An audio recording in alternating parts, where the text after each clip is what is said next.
ब्रह्मा गुरुर्विष्णु गुरुर्देवो महेश्वरः गुरु साक्षात् परब्रह्मा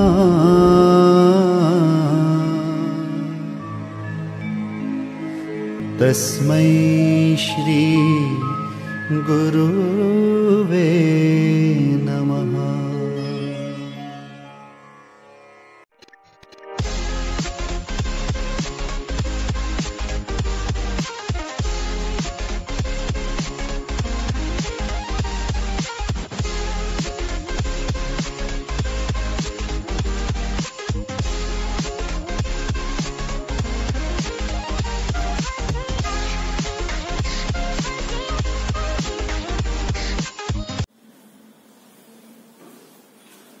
Hello everyone, welcoming you all in today's online session for Accountancy Channel 11, Chapter number 5, Accounting Equations and Business Transactions.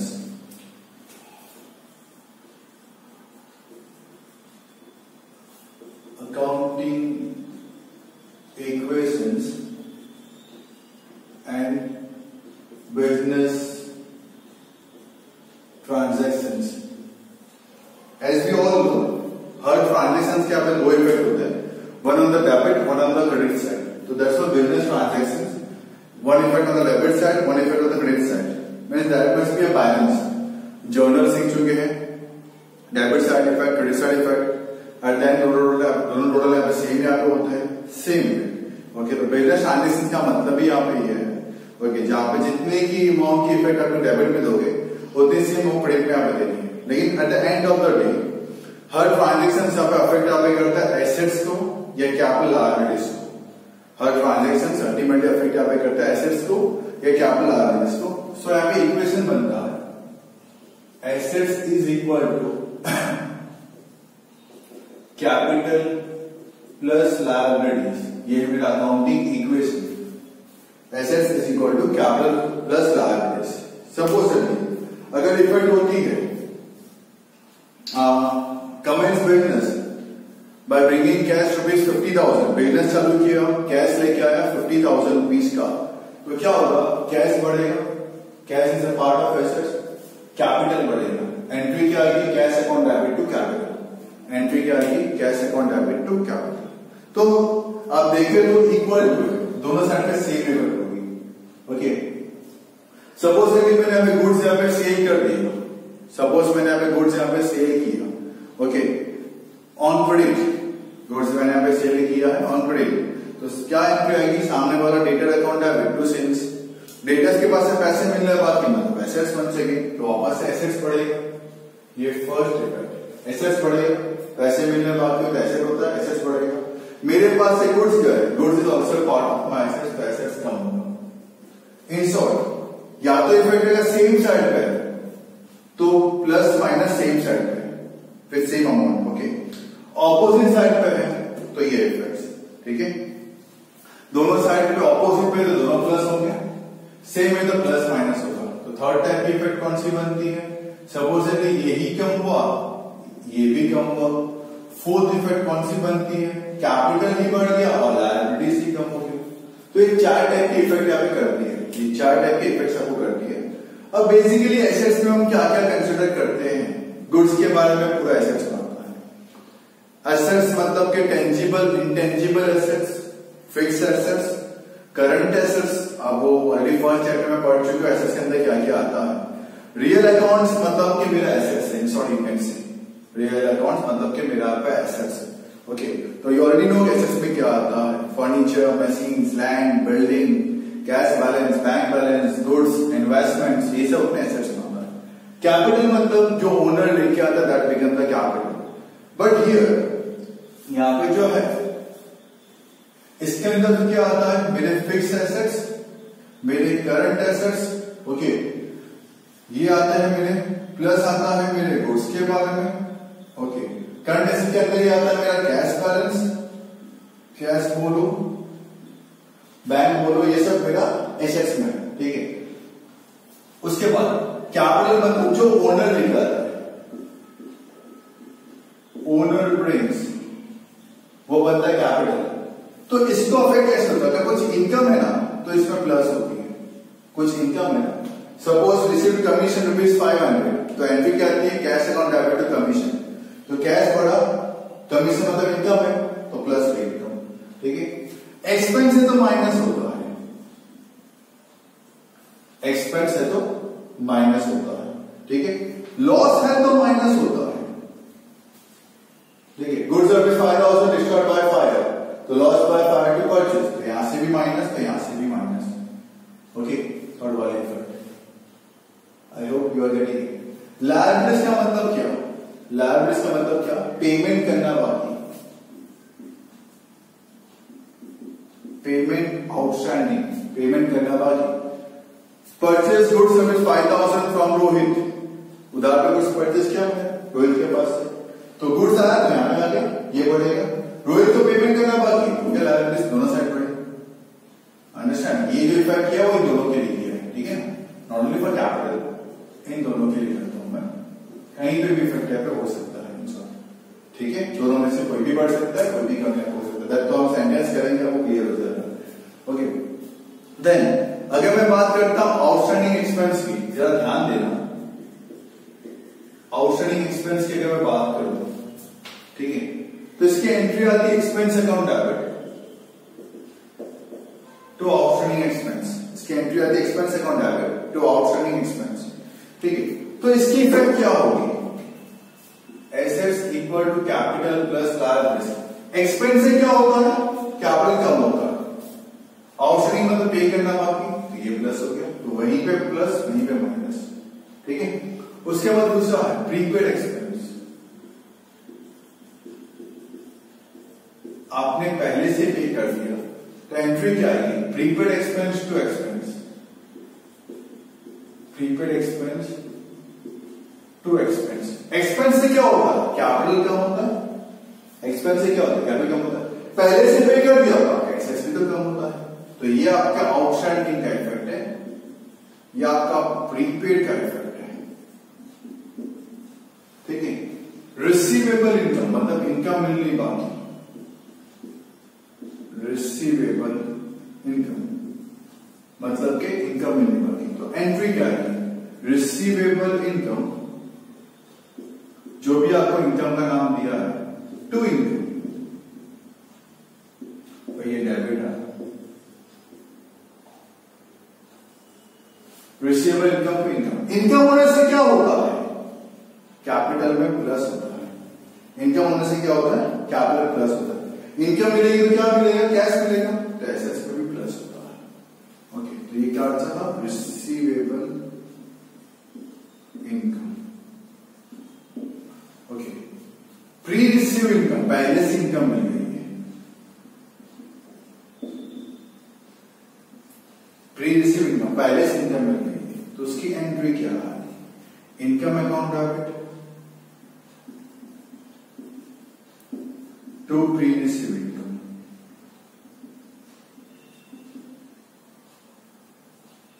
Okay. तो इससे क्या होगा?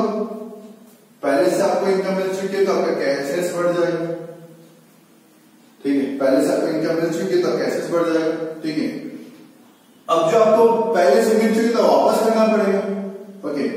पहले से मिल चुकी वापस करना पड़ेगा, तो आपकी लायबिलिटीज भी बढ़ जाएगी, वापस करना पड़ेगा, लायबिलिटीज बढ़ जाएगी, ठीक है। अभी आप इफेक्ट आराम से उसको इवेल्युएट करें, अगर आप देखें तो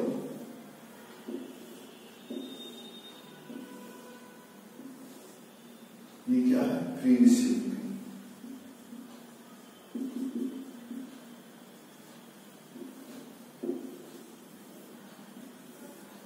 सबकी इफेक्ट देखो, ये सेम साइड पे तो प्लस माइनस, ये ऑपोजिट पे दोनों माइनस, ऑपोजिट पे दोनों प्लस, ऑपोजिट पे दोनों प्लस, तो ये थोड़ी सी इफेक्ट आपको चेक करनी है। बाकी तो आप सेंटेंसेस में से आप रिकॉग्नाइज इजीली कर सकोगे। जब गुड्स परचेस किया हो, कैश गया हो, दोनों एसेट्स का ही पार्ट है, प्लस माइनस। सेल्स किया हो गुड्स, कैश मिला हो, दोनों एसेट्स का ही पार्ट है। उधार पे सेल्स किया हो, ठीक है, उधार पे सेल्स किया हो तो पैसा मिलना बाकी, तो एसेट्स पे है। उधार पे परचेस किया हो गुड्स का तो गुड्स यहाँ पे प्लस होता है, पेमेंट करना बाकी तो लायबिलिटीज में प्लस होता है। कोई भी एक्सपेंस पे करोगे, कोई भी एक्सपेंस पे करोगे, उससे कैपिटल कम हो जाएगा मेरा, उससे मेरा कैपिटल कम हो जाएगा, और एक्सपेंस पे करोगे तो कैश जाएगा तब टैक्सेस कम हो जाएगा। कोई भी इनकम मिलेगी, कोई भी इनकम मिलेगी तो क्या होगा, कैश बढ़ेगा तो एसेट्स में, और इनकम है तो कैपिटल के अंदर प्लस। तो आपको थोड़ा समझना है चीज की इफेक्ट कहां पे कैसे आप पे जाती है, चेक करते हुए चलना है कि कौन से अकाउंट्स का इफेक्ट आप पे करता है। एंट्री साथ में पास करते हुए हम चलेंगे, स्लोली ग्रेजुअली टेक्स्ट बुक्स के ही करेंगे, धीरे धीरे 5-5, 10-10 सेंटेंस आप करते रहेंगे, स्लोली ग्रेजुअली हम आराम से जाएंगे। बट हाँ, ये इफेक्ट्स लेकर जाएंगे। बेसिकली आपको ये मुझे बताना था, it is not given in the text book itself, so I hope so आपको ये पहले क्लियर होना चाहिए कि outstanding, prepaid, receivable, pre receive से कहां पे इसकी इफेक्ट्स कहां पे आती है। तो ये अगर है सिंप्लीफाई तो आप बाकी तो आप आई होप सो आप इजीली कर सकते हो, मैं आपको वीडियोस के बाद आपको इजीली समझा दूंगा। बट द थिंग इज कि ये होना चाहिए। जैसे bank charges, bank debit, bank charges ₹100, इससे क्या होता है, बैंक बैलेंस कम होता है, एसेट्स कम हो गया, चार्जेस फॉर एक्सपेंसेस हो गया, कैपिटल कम हो गया। बैंक ने इंटरेस्ट दिया, बैंक रिलेटेड बैंक इंटरेस्ट ₹500, तो बैंक इंटरेस्ट में इनकम है, एंट्री आती है bank to bank interest, income है, आया बैंक बैलेंस बढ़ गया, इनकम है, कैपिटल बढ़ गया। तो ये सिंपल वाली जो we can easily do it. Furniture purchase का 20,000 रुपीज का आधा पेमेंट किया, आधा पेमेंट करना बाकी, फर्नीचर 20,000 यहाँ पे, आधा पेमेंट किया तो कैश में से 10,000 माइनस, आधा पेमेंट करना बाकी 10,000 की लायबिलिटीज, तो भी इफेक्ट सेम होगा। चेक करना totally off both the side must be equal, दो साइड का हर सेंटेंसेस के बाद, हर ट्रांजेक्शन के बाद टोटली हम करेंगे, वो दोनों साइड पे सेम जाना चाहिए। That is called accounting equations. Okay, I hope so ये आपको थोड़ा बहुत हेल्पफुल है, हो जाएगा। ध्यान देना, ये आपका है, ये लॉजिक याद है, तो we can easily solve this particular chapter. In each of the sentences we will compulsorily solve the pass the journal entries, और वन बाय वन सॉल्व आराम से करते रहेंगे, आपके लिए भी इजी हो जाएगा। Chapter is not that much difficult, but yes equation you have to balance that, दोनों से टोटल को बैलेंस करते हुए आप चलना है। I'm attaching the videos along with this particular small videos. I'm attaching the videos of the textbook itself. Okay, so आप ध्यान से सुनिए till the end. Watch each and every video till the end, because मैं बीच में आपको कुछ ना कुछ hints यहाँ पे देता रहता हूँ कि क्या करना है, कैसे करना है। बीच में आप छोड़ दोगे तो समझ में आपको नहीं आएगा। So I prefer you all people हर एक वीडियो सब एंड तक यहाँ पे देखें। Okay, so now I am attaching the videos of the some illustrations given in the sum and also solving the exercise afterwards. Thank you once again. Watch the video till the end. Hello everyone. Continuing with illustration number 2 of chapter number 5, accounting equation and business transactions. Number 11 illustrations. Illustration number 2, transaction number 11. Okay, till 10 we have already done in the previous lecture. Now from 11, salary outstanding ₹1,000. So its journal entry will be salary account debit to outstanding salary. journal entry क्या होगी, salary account debit to outstanding salary account. ठीक है, being salary one type का expense है तो capital में से minus होगा। दूसरा पे करना बाकी मतलब लायबिलिटीज के अंदर प्लस होगा। Let us see the effect of it. It was number 11, salary to outstanding salary लिखा हुआ भी यहाँ पे, कैपिटल में से माइनस होगा बीइंग एन एक्सपेंस, और लायबिलिटीज यहाँ पे प्लस होगी। Late us see the effect in it. Capital में से माइनस हुआ और लायबिलिटीज के अंदर 1000 प्लस हो गया। Okay, then next one number 12, commission received ₹4,000। तो cash account debit to commission. Okay, so cash मतलब कि एसेट्स में आया तो एसेट्स प्लस होगा, कमीशन बीइंग एन इनकम तो कैपिटल के अंदर प्लस होगा। Let us check it. Cash to commission, cash में प्लस, कैपिटल में भी plus. Okay, then the next one, receivable dividend ₹2000, dividend मिलना बाकी, तो entry will be receivable dividend to dividend account. Okay, entry will be receivable dividend to dividend account. Okay, तो इससे क्या होगा, इनकम है डिविडेंड, तो यहाँ पे क्या होगा, कैपिटल के अंदर प्लस होगा. मिलना बाकी है मतलब क्या होगा, एसेट्स के अंदर प्लस होगा. Let us check it. Receivable dividend, okay, मिलना बाकी है तो एसेट्स के अंदर प्लस कर लिया हमने, अलग से लिख दिया. और दूसरा इनकम है तो हमने यहाँ पे उसको प्लस कर दिया कैपिटल के अंदर. Next, then insurance premium of shop paid ₹500, 500 का मैंने पे किया इंश्योरेंस प्रीमियम, तो entry will be insurance premium account debit to cash account. Entry will be insurance premium account debit to cash account. Expense pay कर रहा हूँ तो capital में से माइनस होगा. अब हमारे पास से कैश गया तो एसेट्स में से माइनस होगा. Let us check it. Insurance premium to cash, cash में से माइनस किया, बीइंग एन एक्सपेंस, कैपिटल में से भी मेरा माइनस यहाँ पे हुआ. ओके, आप देखोगे तो आपके दोनों साइड पे टोटल अमाउंट सेम से होते हुए चल रहे हैं. A computer of ₹8,000 is purchased from Sri Krishna Computer Company. So computer account debit to Sri Krishna Computer. Computer being an assets, तो assets में लिख देंगे अलग से computer. और श्री कृष्णा कंपनी को पे करना बाकी मतलब लायबिलिटीज में प्लस कर देंगे. Late us check. कंप्यूटर है Shri Krishna computer, see assets में लिख दिया कंप्यूटर, और लायबिलिटीज में देखो लिख दिया liability Shri Krishna computer 8,000 plus कर दिया. अब दोनों साइड के टोटल यहाँ पे चेक करते हुए साथ में बढ़ना, यहाँ पे दोनों आपको सेम ही मिल जाएगा. ओके, नहीं मिलता है तो ऐसा पॉसिबल नहीं है. आपको देख ही रहे हो आप, दोनों साइड पे आपकी इफेक्ट यहाँ पे सेम हो रही है. Then owner withdraw ₹1,000 from the business. Owner ने 1,000 रुपये बिजनेस में से विड्रॉ किया, तो इसकी एंट्री आती है drawings account debit to cash account. इसकी एंट्री आती है drawings account debit to cash account. Drawings करने से कैपिटल पे माइनस होता है, और कैश गया बिजनेस में से मतलब एसेट्स आपका माइनस होगा, तो कैश में से माइनस करोगे और कैपिटल में से भी माइनस करोगे. Let us see. Drawings to cash, देखो कैश में से माइनस किया, कैपिटल में से भी हमने माइनस यहाँ पे किया. Okay, account settled of Rajesh. Okay, Rajesh का अब हमें आगे हिसाब देखना पड़ेगा.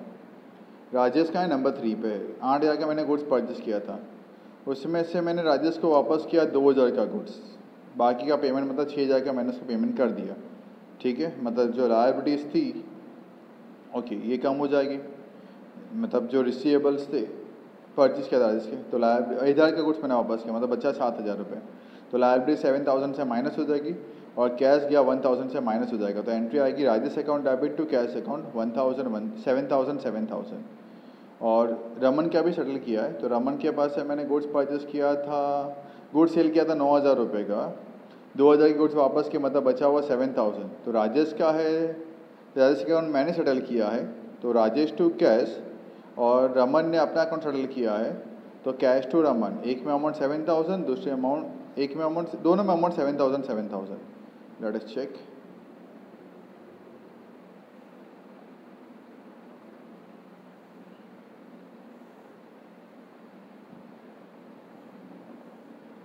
Yes, Rajesh to cash 7,000. Liabilities कम हो जाएगी, कैश भी कम हो जाएगा, और कैश टू रमन 7,000. मुझे रमन के पास से रिमेनिंग कैश मिल गया. ओके, कैश बढ़ जाएगा और रिसीवेबल्स यहाँ पे कम हो जाएंगे. पहले नंबर 17 का इफेक्ट दिख रहे थे, देखो राजेश में से माइनस किया, कैश में से माइनस किया और लायबिलिटीज में से माइनस किया, सेटलमेंट हो गया, लायबिलिटीज मतलब पेडअप हो गई, यहाँ पे ख़त्म हो गई. ठीक है, और मुझे पैसे मिले 7,000 रमन के पास से, तो कैश में प्लस हो गया, और रमन एक रिसीवेबल था जिसके पास से मुझे पैसे मिलने बाकी थे, वो मेरा एसेट्स यहाँ पे था, तो उसमें से भी मैंने माइनस यहाँ पे कर दिया, तो कैश के अंदर प्लस हो गया और रिसीवेबल में से मैंने माइनस कर दिया. With this you can see दोनों साइड यहाँ पे अकाउंट टैली यहाँ पे हो जाते हैं. सो आपको इसी तरीके से यहाँ पे सम का यहाँ पे सॉल्व करना है, थोड़ा सा आपको समझना है किसके इफेक्ट कहाँ पे जाएगी. आई नो दैट कि अगर आप प्रैक्टिस करोगे तो आपके लिए बहुत ही सिंप्लीफाई हो जाएगा ये सब चीज़ें. ठीक है, द थिंग इज दैट कि आपको पता होना चाहिए कि किसकी इफेक्ट कहाँ पे कैसे यहाँ पे हो रही है, कौन सा प्लस में कौन सा माइनस में, कब प्लस करना है कब माइनस करना है. जैसे कैश, गुड्स, एसेट्स अगर कुछ भी होती है चीज़ें ओके, तो उससे मेरा एसेट्स साइड पे लिखना होता है मुझे. अगर परचेस करते हैं तो एसेट्स बढ़ता है, सेल करते हैं तो एसेट्स कम होता है, लायबिलिटीज़ पेमेंट करनी बाकी होती है उसको लायबिलिटीज यहाँ पे बोलते हैं, पैसे मिलने बाकी उसको हम एसेट्स बोलते हैं। कैपिटल को इफेक्ट कब होता है? जब ओनर को लेके आता है तो कैपिटल बढ़ता है, एक्सपेंस करते हो तो कैपिटल यहाँ पे कम होता है, इनकम होती है तो कैपिटल वापस से बढ़ता है, विड्रॉ करते हो तो वापस कैपिटल मेरा माइनस होता है, लॉस होता है तो कैपिटल माइनस होता है, प्रॉफिट होता है तो कैपिटल प्लस होता है। अगर आप सेटलमेंट करते हो, लायबिलिटीज़ को पे करते हो तो लायबिलिटीज़ कम होती है, एसेट्स भी मतलब कैश भी कम होता है। अगर आपको रिसीवेबल के पैसे मिलते हैं सेटलमेंट के टाइम पे, जिसको आपने उधार पे कुछ बेचा था उसने सेटल कर दिया तो मुझे पैसे मिलेंगे, तो कैश बैलेंस मेरा बढ़ जाएगा, रिसीवेबल्स मेरा यहाँ पे कम हो जाएगा। प्रॉफिट की लॉस की इफेक्ट आपको अच्छे से करनी यहाँ पे ऑलरेडी आती है, कैसे यहाँ पे सॉल्व यहाँ पे करना है। Okay, so with this illustration number 2 हम कंप्लीट यहाँ पे करते हैं। ओके, ये एडजस्टमेंट्स प्रॉपर हो जाते हैं, प्रॉपरली अकाउंटिंग इक्वेशंस अगर बन जाता है तो ये हमारे लिए काफ़ी हेल्पफुल यहाँ पे होता है in terms of annual accounts के टाइम पे। ठीक है, मतलब प्रॉपर वे से यहाँ पे काम यहाँ पे चल रहा है। वी कैन कंक्लूड दैट आपके लिए ऑलरेडी ये टेबल दिया गया था, जितना पॉसिबल हो सके आपको, ठीक है, इसको ज़रा ध्यान रखिए, ये वाला टेबल को, ये वाला जो टेबल आपको दिया है ना, ये आप गो थ्रू करते रहिएगा तो you will easily be able to solve this particular sums of accounting equations. ये अगर समझ में आ जाता है आपको तो आपके लिए बहुत सिंपल यहाँ पे हो जाता है। Okay, in the very next lecture I will be dealing with the sums of exercise of this particular chapter itself. Till that time, thanks for the cooperation and support. Stay home, stay safe, and keep learning. Thank you again.